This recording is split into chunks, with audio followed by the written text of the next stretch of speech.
ટીવી9 સમાચાર સાથે હું છું જિજ્ઞાસા। ગાંધીનગરથી ખૂબ જ મહત્વપૂર્ણ સમાચાર મળી રહ્યા છે। કોંગ્રેસ મહામંત્રી રાજેશ સોનીની ધરપકડ કરવામાં આવી। પીએમ મોદી અંગે વાંધાજનક પોસ્ટ કરવા મુદ્દે ધરપકડ કરાઈ। રાજેશ સોનીની ધરપકડ બાદ રાજનીતિ પણ ગરમાઈ ગઈ છે। કોંગ્રેસના કાર્યકરોને દબાવવાનો પ્રયાસ તેવું હેમાંગ રાવલે કહ્યું। પોલીસે રાત્રે 2 વાગે કેમ ધરપકડ કરી તેવું પણ હેમાંગ રાવલે સવાલ કર્યો છે। વિરોધ પક્ષ તરીકે અમે લડત આપીશું।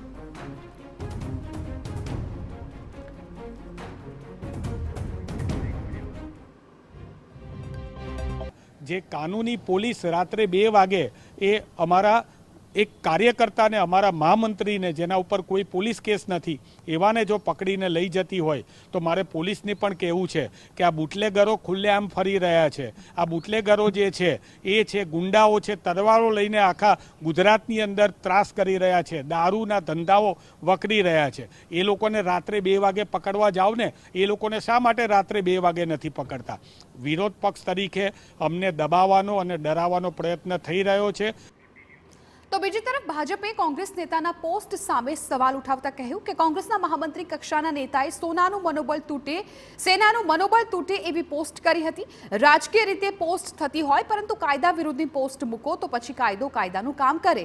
સાથે તેમણે કોંગ્રેસ પર પ્રહાર કરતા કહ્યું કે કોંગ્રેસ કેમ આવા નેતાઓને છાવરે છે।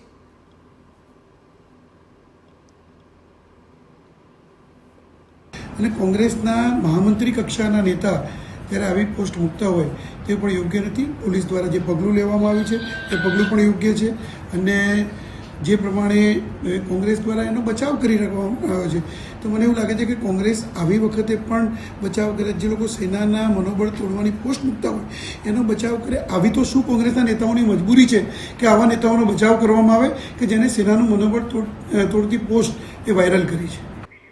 તો ઓપરેશન સિંદૂરને લઈને વિવાદિત ટિપ્પણી કરવાનો મામલો। ગુજરાત પ્રદેશ કોંગ્રેસ સમિતિના મહામંત્રી રાજેશ સોનીની ધરપકડ સીઆઈડી સાયબર ક્રાઇમ દ્વારા અમદાવાદથી ધરપકડ કરવામાં આવી। સોશિયલ મીડિયા પર સેનાને લઈ વાંધાજનક પોસ્ટ કરવાનો આરોપ છે। સીઆઈડી સાયબર ક્રાઇમે ગુનો નોંધી હાથ ધરી છે તપાસ।